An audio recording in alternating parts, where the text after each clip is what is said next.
would you like to start us? Sure. Good morning, afternoon, evening. I'm so excited to be here and listen and get the opportunity to, excuse me, I haven't talked all morning yet. I get this opportunity to open this panelist discussion.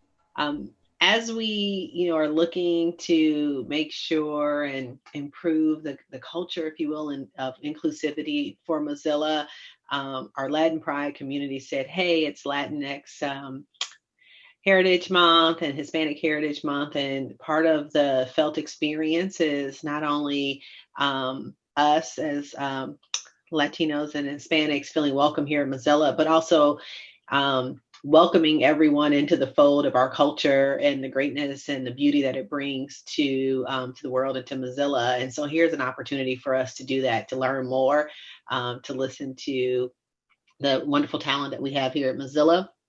And understand and kind of, if you will, step into their world for a moment. So I'm super excited about this. This is the first time. I know I haven't been at Mozilla very long, so it's the first time in the time that I've been here that we're doing something like this. And I keep teasing the members of Latin Pride and saying they are setting the bar very high for the rest of us. So we're going to have to come strong with all the great work that they're doing with all the for appreciation of the other ethnicities within Mozilla. So with that, thank you all for leading the way on this for Mozilla and for diversity and inclusion. And I'm looking forward to listening in. With that, I think, Diane, I turn it over to you. That's right. Thank you so much, Leslie. So Leslie heads up our diversity and inclusion efforts at Mozilla, for those of us who may not be aware. And I am Diane Tate, and I work in internal communications. So that's why I'm here. But we're all here, not for me, we're here for the panelists. So we're gonna start by having each panelist just briefly introduce yourself, what you do at Mozilla, and maybe how long you've been here, just to get everyone started. So who jump on in? Oh, it was me. Go for it, Eddie. Yeah, I can go first. Hi, everyone. My name is Eduardo Ibarra. Most people just call me Eddie. I'm our Director of Brand Strategy, and I've been here since January, so about 9 months. Hey, Martha? Hey, everyone. Oh, sorry. Astrid, go for it. Go for it. Hey, everyone. I'm Astrid Rivera. I'm a content marketer, and I work on the social media team with Liz Dennebaum and Liz Hall. And I've officially been here for a year, so crazy.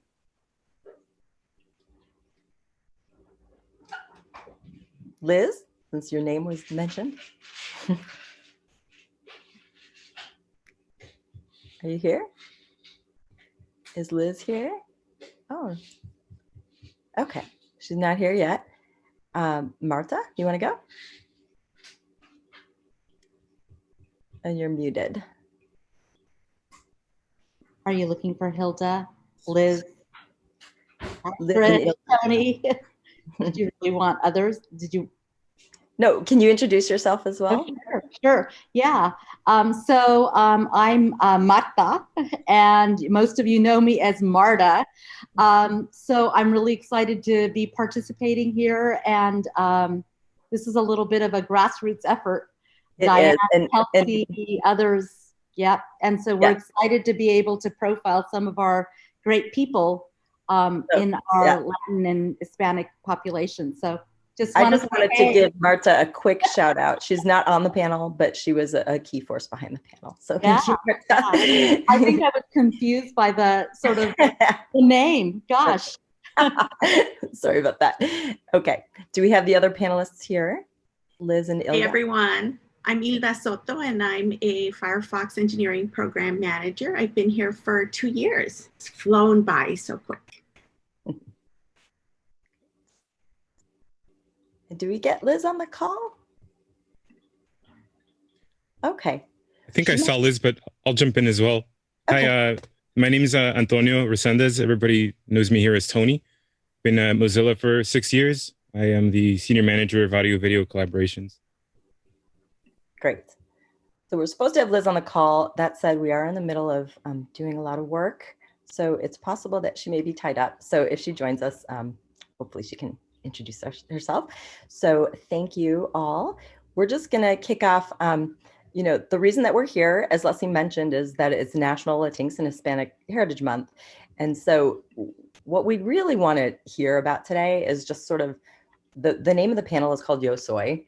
What made you sort of who you are today and what brought you here? And we know that your stories are rich and varied. And so what we're going to do, how we're going to tackle this is we're going to have each panelist share just one anecdote from your background that is illustrative of sort of how your background is so formative and how it brought you here. And this is really a discussion. So rather than each person sort of going, if you want to comment on somebody else's story or add to it, by all means, that's really the format here. So can I interrupt for one moment and see if some people can't attend this call right now and they would love to hear this? Would we be open to recording it? This is already being recorded, I believe, on Air Mozilla, right, Tony? Yep, correct. Okay, Beanies, thank you. I didn't see the recording button, so I thought maybe it wasn't. Yeah. Sorry to interrupt. That's okay. That's okay. So yeah, this will be on Air Mozilla later for folks as well. So so we're going to start with those stories. So this meeting is being recorded. And we're also being recorded. So would anyone like to start with a personal story about what made you who you are and brought you here? Yeah, I can go first. You know, I've been thinking about this question a lot since you asked it, and thinking about things about my background and things that really influenced like who I am today and what I do. And I remembered that when I was in junior high and high school, I was actually a translator for our court systems for immigration cases. I grew up in a small town in New Hampshire. There weren't a lot of people that were truly bilingual.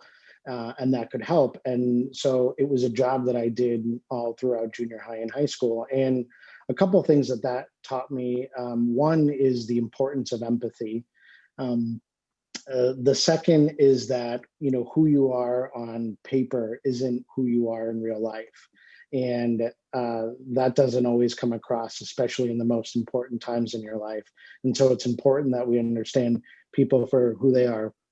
And the third, and this is, I think, the most important of what shaped me in a lot of ways, is so much of my role at that point in my life was trying to get to know the people to be able to help them with their story in front of the courts, because I knew that what was on paper wasn't enough. And so that idea of like curiosity and that idea of getting to know someone to help convey their story to allow them to stay in this country was so important. And it's something that I've carried with me to today.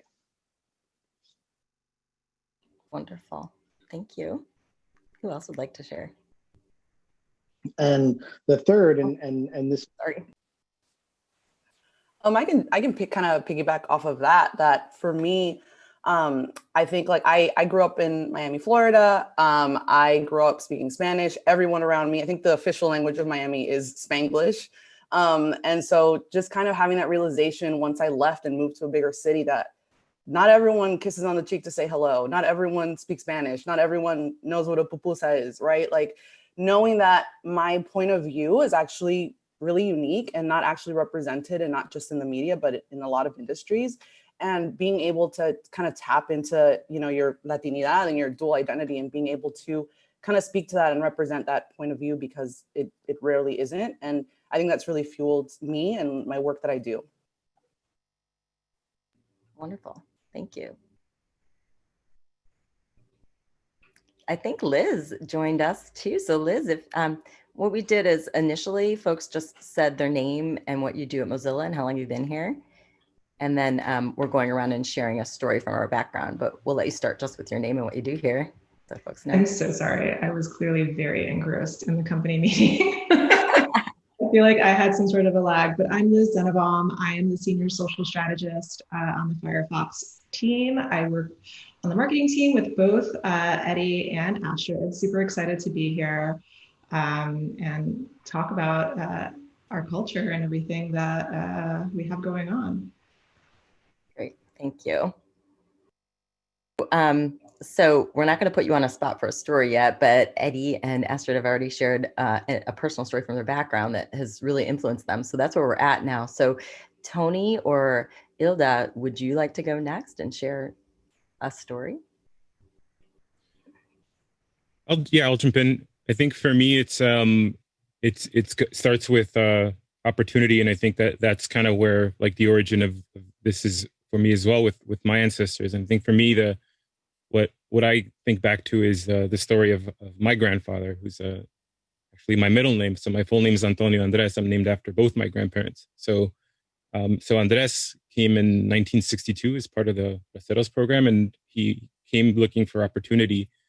And he pretty much served his community, helped others around him, and I think for me that's a big inspiration and a big driving force for who I am, what inspires me on a daily basis. And he was one that inspired a lot of people around him.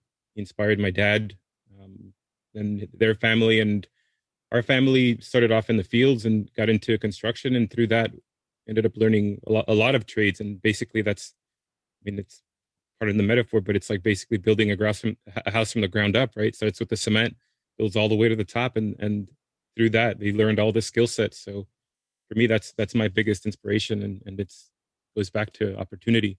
So that's why I came to Mozilla, is looking for opportunity.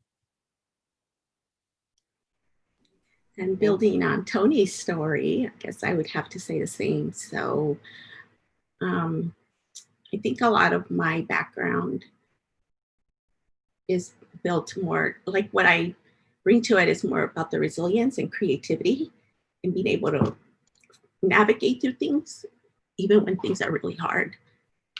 And I think I learned that just from the people that I interacted with my family, my neighborhood. So just being very resilient. And this year seems to have brought that out, right, for everybody. We all need to be able to be resilient and be creative in how we work and what we do. Yeah, I mean, I can add on to that too. I think resilience is something that I can really relate to from my background growing up and kind of my family's experience with coming to the States from Puerto Rico. My mother she told me the story of how they came to New York, and she was put into elementary school and she didn't know a word of English, and there's no such thing as ESL like back in the day. So you were just kind of forced to figure it out and kind of persevere and move through that. And I think, she really drilled into me just that kind of same mentality of resilience and perseverance, and kind of growing up where I grew up in the city, like very underprivileged background. She really taught me that like education was how I was going to get out of where I was and move forward. And I kind of took that to heart and made sure that education was my priority and focused on that really hard. And I think that's kind of what got me to where I am today, just kind of that perseverance and that resilience. And to Hilda's point, like 2020 has been terrible, but you just kind of roll with the punches. And I think if you come from a background where you have that experience, you can get through anything, even 2020. Thank you for articulating that so well, Liz. Neat. So, so you all kind of, maybe it was teed up this way because I said share a story from your background, but you all drew on your family. That seemed to be kind of a common theme. And I guess I'm going to ask a question, which is, what does your family think about how your life is, your career? Come on, give us some pride or whatever, but what's their reaction? Did they expect you to be where you're at today? And how did they play into that as you went along, as you evolved? And Eddie, you look like you have something to say. Yeah, I think, it's funny because my father and particularly my family still in Latin America has no idea what I do. And despite how much I try to explain it, they just kind of laugh and they're like, oh, well, that sounds great. I think beyond that, though, the fact that, coming where my family came from, no education, no money, coming to this country with literally $100 in their pocket, the fact that I was able to go to high school, go to a college, graduate, have a family. These are things that make them so happy. And, you're right. For us, it's very much about, family and connectivity. And And it's one of the things I'm actually very grateful for about companies of Mozilla, and the ability to connect with people via the internet. You know, I was thinking about one thing from my past, which was I did a short stint of going to school down in Argentina. And back then, you know, you had to buy like a webcam and the connection was awful and it would cut out all the time. And I think about like what life is like now and how I'm able to share and connect with my family real time, you know, and talk to them every single day, even though we're, you know, continents apart. It's amazing. Yeah, I can add on to that too. I think my mom has no idea what I do. It's like I work on the internet. Like I'm on the computer all day. That's all she knows. She like calls me for tech support. Like my Wi-Fi is broken. I'm like, I don't do that. But you know, she had high expectations for me. Like I was raised by a single mother, and you know, there was no other alternative. Like I either like graduated and did school and like graduated at the top of my class, or I was in so much trouble. Like, and you don't want to be in trouble from a Latin mother, let me tell you. So, you know, it was always like a lot of pressure growing up to deliver on that expectation. And being the first in my family too to graduate from a university, you know, was a huge achievement. And I think, you know, she's just really proud that, you know, I delivered on the expectations she had. And, you know, I've flourished since then, which is fantastic. But I think, you know, I could have done anything and chosen anything as a career and she would have been fine with it. She's just really proud that, like, you know, I got out and, you know, am instilling the same kind of values in my daughter that were instilled in me growing up. I think I can continue with that, the same idea. I'm originally from the Dominican Republic and I immigrated to Canada almost 2 years ago. And I remember that I was working for the tax office there. Dominican Republic is a small island in the Caribbean and it's not a rich country.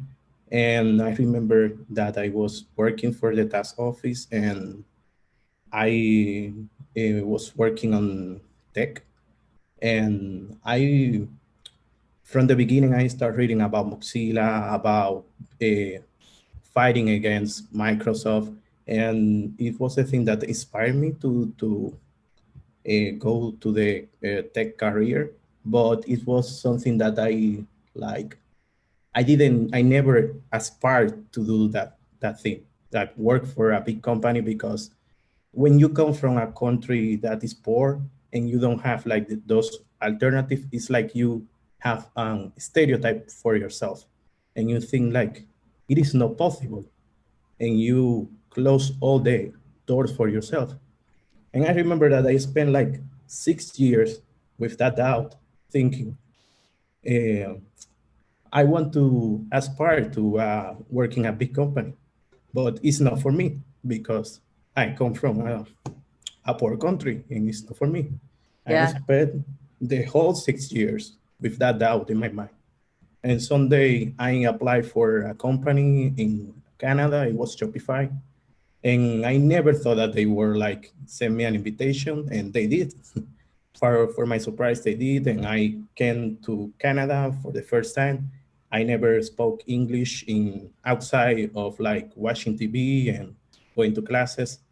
And for me, like the fact that the company was sponsoring me for coming to a country and paying for everything and just for having an interview with me, it was like a big push to give me self-esteem to continue.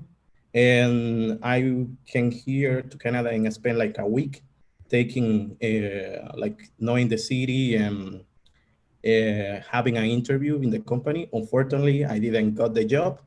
But when I go back to Dominican Republic, the same day that I came back, I quit my job because that gave me like the power to believe in myself and don't create false stereotypes that are not real, that are in your mind. And after that, yeah. Arturo, this is amazing. I just want to make sure we know who you are. Can you just briefly share who you are so folks know? Sure. All right. Can you share who you are and what you do at Mozilla, and then we'll get back to the panel? Yeah. I work in Android component. I work in libraries, in the libraries that are used for Phoenix. Cool. That's awesome. Thank you so much for sharing. I haven't finished yet. Okay. We're going to give you a little bit more time, and then we're going to get back to the panelists. Thank you. I will do it very quickly. Actually, Arturo, I think we're going to transition to the panel. Oh, sorry. And so let's go ahead and proceed with Diane and the panel, and then we'd love to get some additional time to have you participate in one of our activities. But let's make sure that the panel has been teed up to prepare and move forward. Let's proceed with the panel if that's okay. Thank you. Appreciate your participation for sure. So we do have another question that came in for the panelists. That was the question. And just a reminder, if folks have questions, by the way, I don't have to be the only one asking questions. So if you want to tag me in MoCo, the MoCo Slack channel, just tag me and I'll see it. But we did have a question that someone sent to me, which was, is there anything special about your experiences as a Latinx Mozillian that are either more positive or negative than what you've experienced at other companies?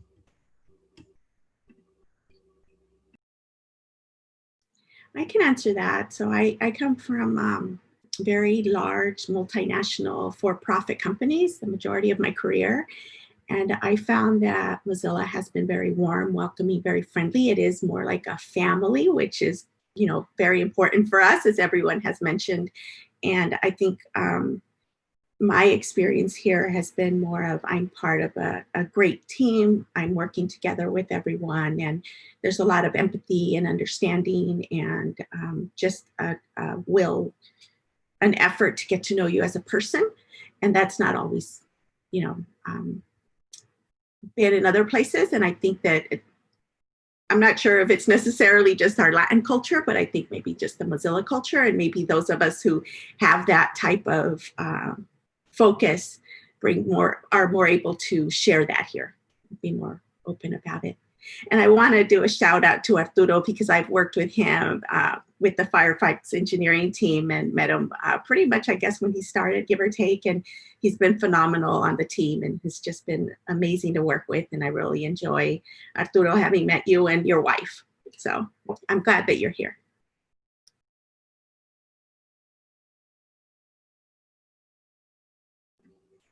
Anyone else want to share? I was just going to say, this isn't a better or worse by any stretch. What I have found interesting is no matter what company I've worked at, whether small or big, the Latin community, we tend to find each other pretty quickly. And we tend to rely on each other kind of from the early days, even if we're not connected in what we do, by profession.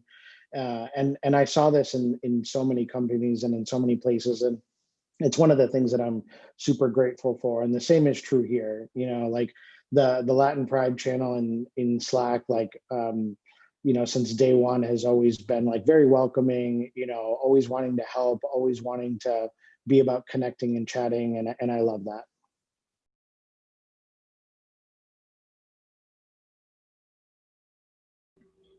Anyone else? Tony, Astrid, and you don't have to share on this one. I have another one. You ready for another one? Okay.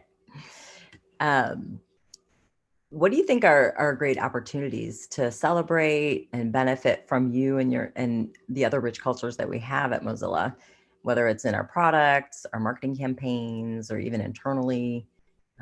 What are your thoughts on that? Well, I think kind of going off of what Eddie said here is community. I think tapping into, well, in specific, the Latin community, it's like he said, we just seem to connect. So there's these ways of communicating, ways of connecting, and it's like one Latino knows another one, and it just tends to build. So it's a big network. People that we're here to drive, we're here to help, and we're here to serve. So I think that in essence, that's that's a good way to start is having us help out in one way or another. But it's like it's a strong community that we have here. Yeah, I would say something that's really interesting, just from my time here, and being someone who hasn't been like a super hardcore techie, is kind of learning how the community that I grew up in, and family and friends, have probably been surveilled and taken advantage of, and kind of fallen victim to a lot of the things that we're working on right now. There's millions of us in this country. I think this election, there's going to be 32 million eligible Latinx voters. So it's a huge community, and it's a great opportunity, and it's a community that we definitely should be talking to, because communities of color are the most vulnerable to surveillance and to the issues that we talk about every single day. So I definitely think it's a huge opportunity and something to think about for our products, and especially for our marketing. Yeah, and building on that, this is something that we talk a lot about in marketing is how do we represent the brand, that is helping these communities? How do we showcase what we can do on the ground to help them? Astrid and I talk a lot about, accessibility, and knowing that, so much of our young, brothers and sisters don't have access to internet. There's a story that circulated not that long ago about some kids that were trying to do their schoolwork outside of a Taco Bell in the parking lot on the ground because they didn't have internet access at home. And so that's how they were trying to get their homework done. And I think there's such a huge opportunity for Mozilla to be a hero in that conversation.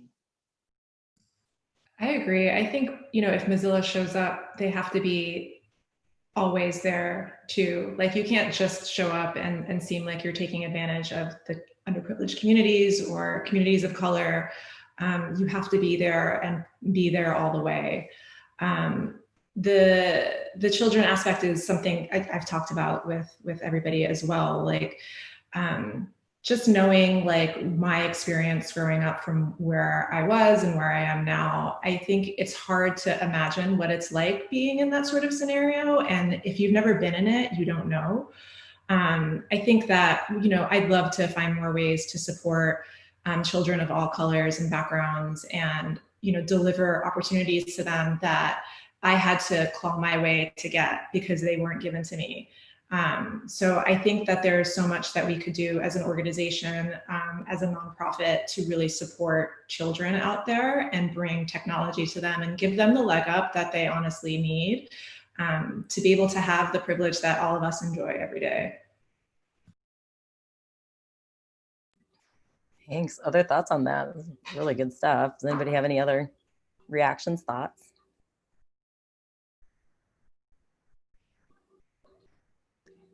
Any other questions? For just a reminder to ask me in MoCo.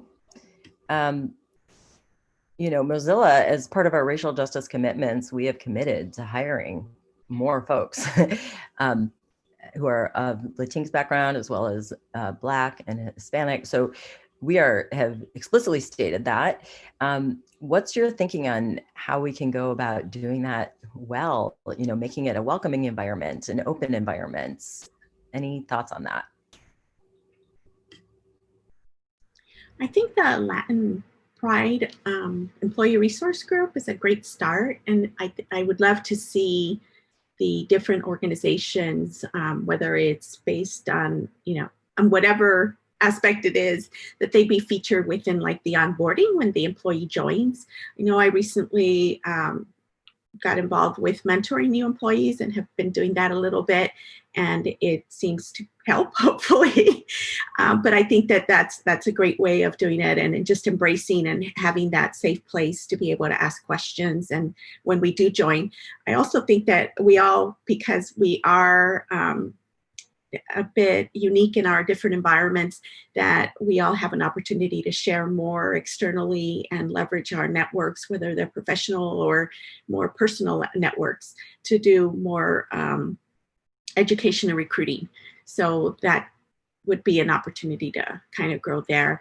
And maybe that's an opportunity for Mozilla, if we can create some sort of packages, if you will, like what that was introduced earlier for our marketing campaign that could be shared with employees that then we can take and leverage to share our message or share our information. Yeah, I would say that hiring is great, but I think sometimes you hire and then you don't create an environment where that person can flourish because points of view are different or unique. And so I've been in a lot of situations where, you know, maybe I'll suggest something and it's like, well, I don't think that's on brand, because the person just really doesn't know that community or doesn't see that point of view. And then later on, it's something that kind of blows up and you're just sitting there like, you know what I mean? Like, so I think it's sometimes like when you're the only one, you can kind of feel a little bit out of place or that your opinion is not valued. So I would definitely say just like creating an environment where we all support each other and other points of view are valued and you allow that person to really flourish. Great. I think the theme here is community, right? I think it's like looking for a place to belong, looking for a place to feel safe, looking for a place to relate. So I think that gives us that. So the theme here is community. So a number of you have been sharing your stories on social media. So for folks who haven't seen, we have a Mozilla Careers Twitter, as well as a LinkedIn page for Mozilla. And we're sharing stories of many of the folks on this call, whether on the panel or not on the panel. We're about halfway through. It's part of the month that we're recognizing. Have you gotten any feedback? I'm curious for the folks who have already shared their stories out. Have you gotten any feedback? Yeah, I've certainly been pinged quite a bit on LinkedIn, particularly from kind of younger Latin folks that were just excited to hear our story. You know, for those of you that know me, I hate attention. I hate being in front of a camera. I'm behind a camera person. I've been that way my whole life. But, you know, Marta convinced me to do this because she said, you know, there's so many young people that would love to hear your story and, you know, aspire to maybe be you one day, and it's worth you telling that story. And that's a hard thing for me to hear. It's a hard thing for me to accept, but I saw it firsthand. And I've already been pinged a bunch and have some coffee chats set up with young kids to see if I can help mentor. So I think that's been fantastic. Wow. That's pretty cool. Anyone else have more stories like that? I don't think I've gotten as many pings as Eddie, but I must agree. I think Kelsey and Marta were very encouraging to share the story and hopefully in being able to inspire others and make a difference. And similar to what Arturo said, you know, show that it can be done, right? Si se puede. So I've gotten a few pings on LinkedIn from people I don't know. So I'm thinking that's probably coming from there. I haven't really looked, but I'm sure that it'll make a difference. And I'm glad that we're doing this because I think it also can be leveraged by other organizations. I know in San Diego, we have an organization called Mana, which is kind of like a sisterly mentoring organization. And that person reached out about maybe joining a panel there or something. So I think that it did get some visibility from how we can, you know, further expand and share our stories or our message. Great. I think for me, the biggest KPI here is my parents' love, and sharing the story with them is definitely a tremendous moment. And I think a little bit of like what, you know, we're all saying here, what Eddie said about they don't really understand what we do here. Like, you know, it's for us, it's, you know, you do something with computadoras or you do something with la televisión. It's like, okay, like they don't understand, but when you show them that, like, here's my accomplishment, like that's something that, you know, they don't need to understand it. Like they see that it's like, it's something that was accomplished and they appreciate, you know, that we're giving back to them. So for me, the biggest KPI here is my parents' love. That's great. Let's see. So just a reminder, folks can ping me if they have questions in the main MoCo Slack. And this is really tied to just making it a welcome. we were just talking earlier about, how can we create a welcoming environment for folks that may join? Anything specific on someone who might be new? And, so for example, like we have the onboarding program that you mentioned, we're thinking about how to improve it, but are there other ways that all of us can help, not just the micro communities, but all of us can create a better environment for folks just joining Mozilla?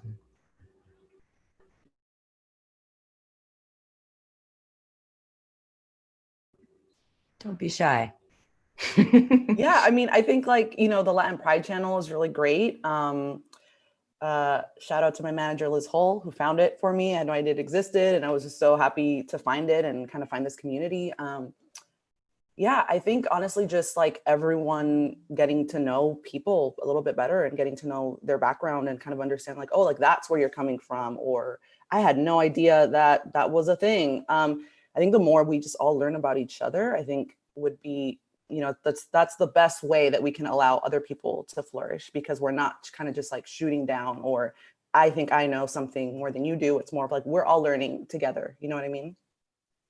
Yeah, one of the things that we used to do at one of my previous companies is, we once or twice a year, we would get all the ERGs together. Because even though it's great for us, to have a group like Latin Pride, obviously so much of the pain points that we experience are shared with other cultures too. And so getting together with those groups to see how we can work together, how we can lift each other up, how we can support each other during our months and kind of throughout the year was something that I thought, worked really well. And the company was really great about kind of creating that space for us to be able to do that, and giving us a week, once or twice a year to be able to, put agendas together and put together plans and get to know each other and all that. Yeah, I think love like that. forums like this are great too, just having the opportunity to talk about experiences on a personal and human level versus like the product and work level. I think even with the all hands, they're great, but it's so focused on work, and you don't often get to learn about anybody's background or just more about who they are as a human. I think that more opportunities like this are great to just bring that awareness and learn about everybody. It doesn't have to be focused on people of color necessarily, but just hearing from people in the organization is great.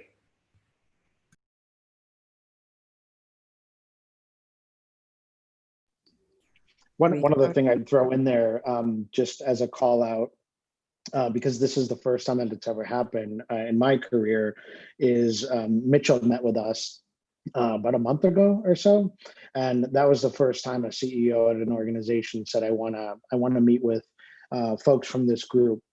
And she listened, and she was empathetic, and she gave us her personal thoughts on a whole bunch of really difficult topics.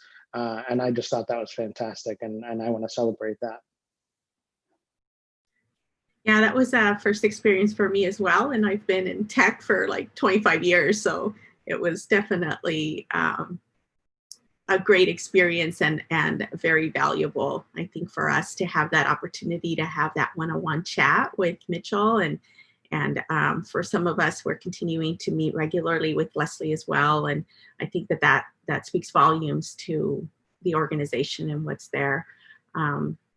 But just like everyone else said, I think most importantly is just the reminder that we need to be open to all ideas and all views on things, because we have our own perspective on things based on our experiences, and it might even be biased by our current experience versus where we were before. So we really need to be considering a lot of different views on everything that we do.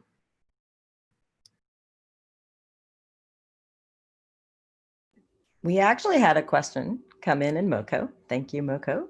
Thank you, Erica. And the question is on the role of language in Spanish. How does Spanish figure into your lives as adults and parents? Do you speak Spanish at home? Is it a priority for you to have your kids learn it and read it? And do you consume content in Spanish? I would say that when I'm mad, Spanish is my first go-to. And I can attest to that too, by the way.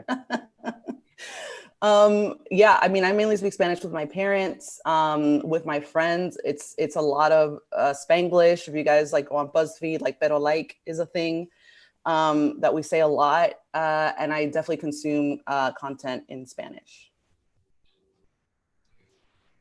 I agree with Astrid. When I'm mad, I seem to go to Spanish. So I've got 2 teenagers now, actually, and my daughter went through Spanish immersion programs for her whole elementary school. So she's fluent in Spanish and has seen the benefit. My son is learning Spanish. So we do speak Spanish at home, not as much as we probably should, but we continue to try to do that. And it's very important. I've seen a couple benefits. One is I actually got a job once because I spoke Spanish, even though it wasn't like the official version, because I'd never taken a Spanish class. It was just whatever I learned from home. But I was working on all of the Americas region, and the fact that I spoke Spanish gave me that leg up as far as my interview, and I was hired over the other candidate just because of being able to speak in Spanish to all the people that I interacted with in Latin America and South America. And my daughter saw the benefit, and I think that's what's driving my son, is we spent a month in Europe, and because it's Latin-based languages, she was able to communicate very easily with everybody, whereas he was always asking her to interpret things for him or read things for him. So I think it plays a big role. I didn't grow up speaking Spanish. I would beg my mom to teach me, but I think she was traumatized in her experience with coming to the US. And she always emphasized to me that speaking English and speaking it perfectly and like really understanding the language and the nuance of it was incredibly important, to the point where she wouldn't teach me Spanish. Like I took it in school for probably 10 years and I always got A's, but it was on my own. And I kind of like would come at her like later in life and be like, why didn't you teach me? Like, I don't know it anymore. Like I know like probably elementary like Spanish at this point. And I wish I like knew it fluently because I would love to speak it with my daughter, and my husband's like super interested in Spanish and speaks it more than I do. And he's very white. So that's embarrassing for me. But yeah, I'd love to do more. I'm hoping that when my daughter starts like really being immersed in it in school, that we can work on it together, and then I can refresh myself and start to speak it more fluently and maybe get like Duolingo going or something like that. Language, it's funny. It's a source of tension in our house because my family, and where I'm from is from Uruguay. My family, my wife's family is from Mexico.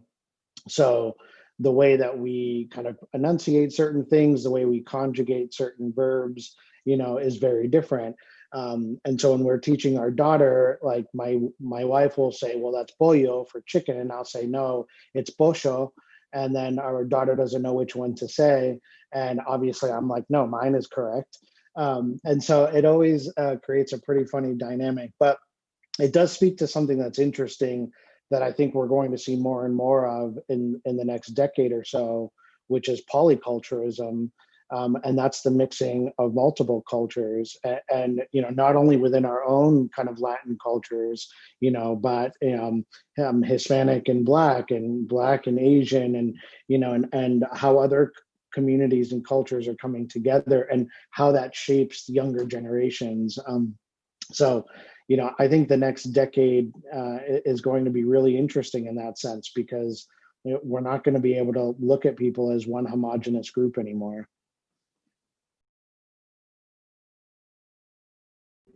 Did everyone answer that wanted to answer that one? Okay. Oh, Tony? Oh, yeah. I think for me, my first language is actually Spanish, and both my parents came from Mexico. My dad got here at around age 8, and the primary language in my home was Spanish, so I ended up learning English through watching cartoons and picking it up through culture. So I think for me, it's always been very important, because my dad understands Spanish and speaks it very well. Graduated from high school, went on to college. But my mom does, and neither does like grandparents. So it's always been important to communicate to them in their language and understand it. And I mean, it even plays a role into how I think about my kids. I have three children, and thinking about the names and how they pronounce their names, right? Like I think coming from we chose names that they can actually pronunciate, right? So like my oldest son's name is Jared, but also in Spanish you can say it as Jared, right? So it's picking something that they can pronounce, because then if they can't pronounce the name, then it's a little bit of exclusion for them. So it's always played an important role in thinking about language, and also thinking about my kids and speaking to them in Spanish, so they can they can understand people a little bit better. And I think that's the more important part. There is the understanding, is communicating with people. I think as some of our group here was highlighting, like the words mean like different things, and I think when you understand it, it paints like a more beautiful picture of things. And although, like, what is it? Tostada for me means like fried tortilla. In Puerto Rico, it means like fried, or it means toasted bread. It's like, to me, it's just this imagery of like beautiful words. So it's definitely very important in my life, and I know other people as well. We got another question in MoCo, and it's really a follow-up from what you were sharing, Liz, around speaking Spanish and learning it and connecting to your culture. And the question is do you have any recommendations for those who have been disconnected from their heritage? I don't feel disconnected from my heritage necessarily, aside from the language. I think my family is, as I think most Latin families are, like extremely, extremely close. And we always celebrated like everything together. And I always was immersed in the language around me because they would speak Spanish at any kind of family gathering. So I feel really connected to my culture, have been to Puerto Rico many times at this point. I think the language is the missing key for me, mostly because it's difficult. Like I want to speak the language. I didn't necessarily want that when I was younger. It was kind of like the petulant teenager of like, no, I don't want to speak Spanish, but now I kind of wish that I had maybe forced myself a little bit more and really tried to immerse myself in the language a bit more. I can pick it up again. Like if I had a textbook, I can get myself back into it. So that's kind of, I'm waiting for my daughter to get that for school so I can start working on the conjugations again. And then I mentioned Duolingo. I was like practicing with that as well. It's just something you have to do every day in your home. And I think that that's been the barrier for me as well, is like, you have to make sure that like everybody is speaking the language to make sure that you don't lose it. Yeah. Okay. There was another question on someone in MoCo. Amy says, I caught a mention of BuzzFeed's Pero Like. What other media brands do the panelists think cover or speak to the Latinx experience well? I follow Me Too on social media. So it's like, it's a play on like Me Too, but it's MITU. I think they do a pretty good job. Yeah, Pero Like is great.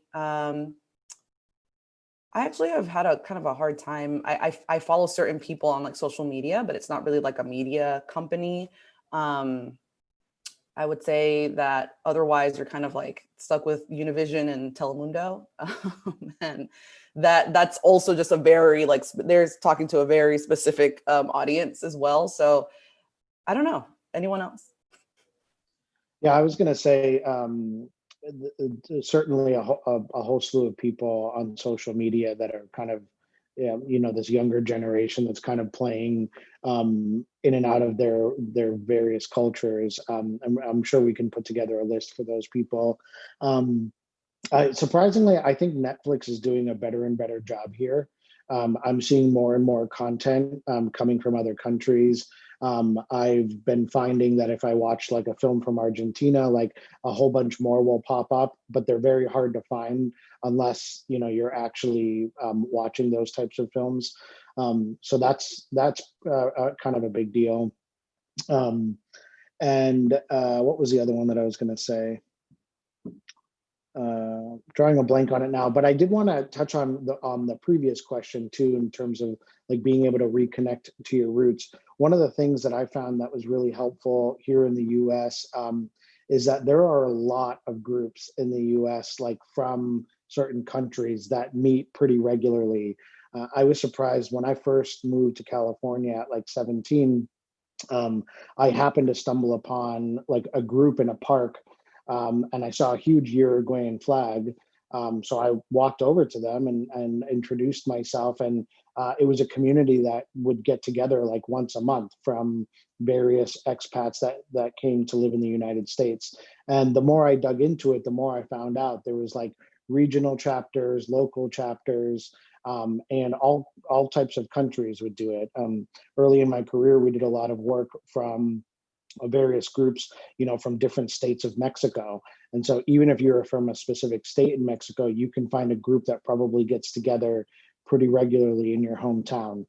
So I'd highly encourage you to look for those because they exist and they're very welcoming. That's great. Anybody else have anything to add to that one? If not, I actually just one more thing would say too, like something that I've discovered, like I recently moved to Portland, and anytime I see like a Latin food vendor, I just like want to talk to them, want to know their story, want to get together, and they will hook you up with food, really good food. So I would say that's another way to just like get to know other cultures and, get to explore like your own city. And sometimes like you might not know what something is, but even just like saying hello and just like being interested in the food, like I found like that's such a great way to learn about another country's culture. Portland has that like one foods like pod for Puerto Rican food, and I was out there and I was like, what? Oh my God, you have to send it to me. Oh, I will. So good. I would say music's a pretty good source to find culture and kind of dig into the more of the roots a little bit. So I think that wherever you find it, whether it's through a record shop, whether it's through a local show, that's a good way to get started on something, right? Yeah, just a plus one to that. The like dance studios are another great one that my wife and I have found. They'll be able to point you to people that will do salsa nights or tango nights or whatever, and the community finds themselves together at these types of events pretty often. When we're not in COVID. Okay, we actually have we're getting to time. So thank you for everybody's engagement, and this is great. We have two questions that are related, and I guess it's kind of a wrap question. So I'm gonna put them together and have you all take a stab and then take a turn at it. And then I think we'll wrap.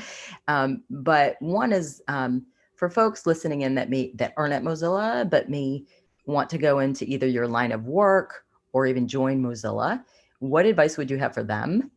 And then complementary to that, for those of us already here, what's one takeaway or action item that we can do we touched on it generally, but if you could give people like one takeaway of something that we can all do to make this a better environment for folks, what would that be? So to folks outside Mozilla, what advice would you give them coming in? And then for us here, what advice do you have for us here?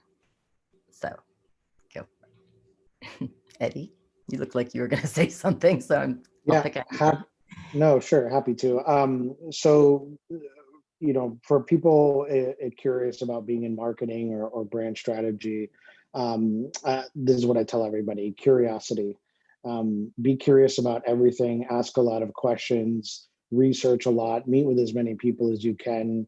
The sign of a great marketer is how much they take in and how much they try to understand kind of the insights and motivations behind people. So that would be my advice for that. In terms of what we could be doing here internally, I was just talking to somebody about this the other day. I think it's really important to really understand why somebody is the way that they are. So for instance, in my case, like I'm a pleaser. If I feel like I'm not pleasing you, then I'm not doing my job. And that so much of that stems from my life because I needed to please my parents and make sure that they were happy and making sure I was helping and pleasing my community, and doing right by people, but that might be interpreted as weakness to other people, right? They might see that as me always just going with whatever is being asked of me. And that's not the case. It's just in my DNA. And I think the more that we try to understand that, the better we all are. I think I'll go with the understanding part there as well and go backwards. And I think similar with my side, and for me, it's more about, it's the understanding. It's trying to help others. And for me, a lot of that comes with listening and being observant. But I think some of that might be, I guess, perceived as like quiet, not assertive enough. But for me, it's my way of being is listening, is serving, is making sure that I'm hearing what you're telling me. And I think that ties into both what we should be doing more of at Mozilla, is getting a chance to understand more people, like have a conversation with people, ask them what's below the surface. What does this look like? What does this sound like? Like, what does this feel like? Get beneath the surface. And I think going back to for my role and giving advice to people outside, my role is audio video collaborations and communication. So it's for me, it's being able to understand people and what it is that they need, right? Like I have the technical skill sets to do my job, but it's more of understanding the person. And I think that's the part that's most important, is understand, listen, listen to what people are telling you, like try to understand what it is that they feel, what it is that they see, and then proceed with helping.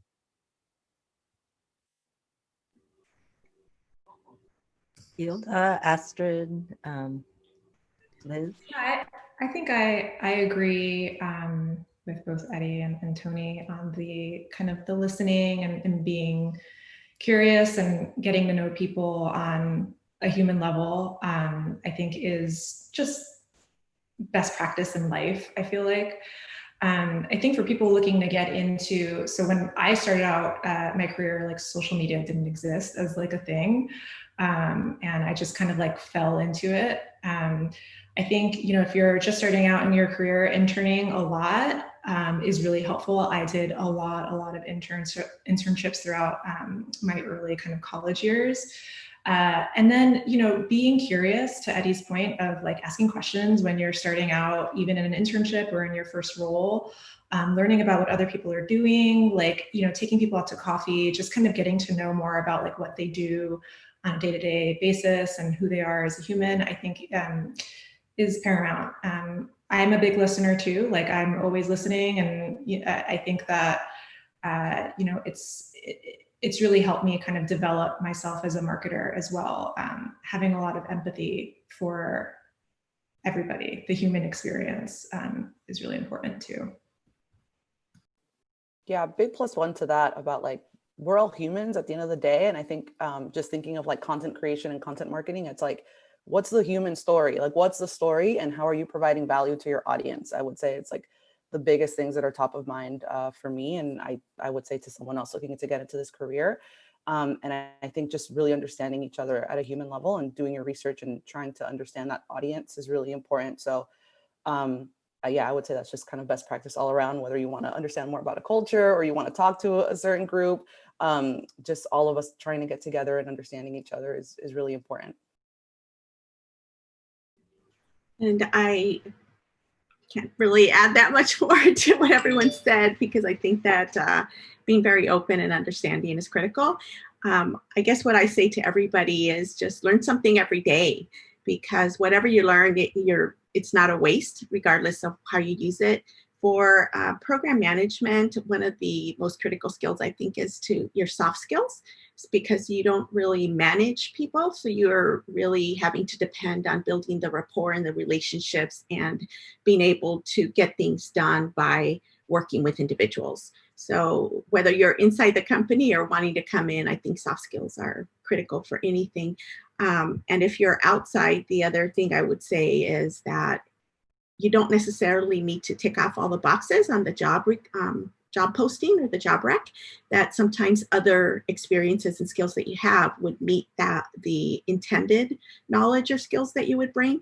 So be open and if you feel that that's something is of interest, then apply.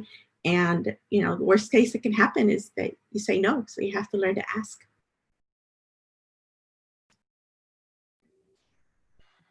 These are really great pieces of advice. I'd sort of like to frame them. So hooray for recording. This will be on Air Mozilla if you want to share it out with anyone afterwards. And keep following Mozilla Careers on Twitter. We have some more stories coming up, and on LinkedIn. And I think that's a wrap. Thank you so much, everybody, for sharing all of this. Yes. Group Thank applause, you, please. Diane. Thank We appreciate you. it. Yeah, Thanks thank to you everyone who all. organized it. Thank you.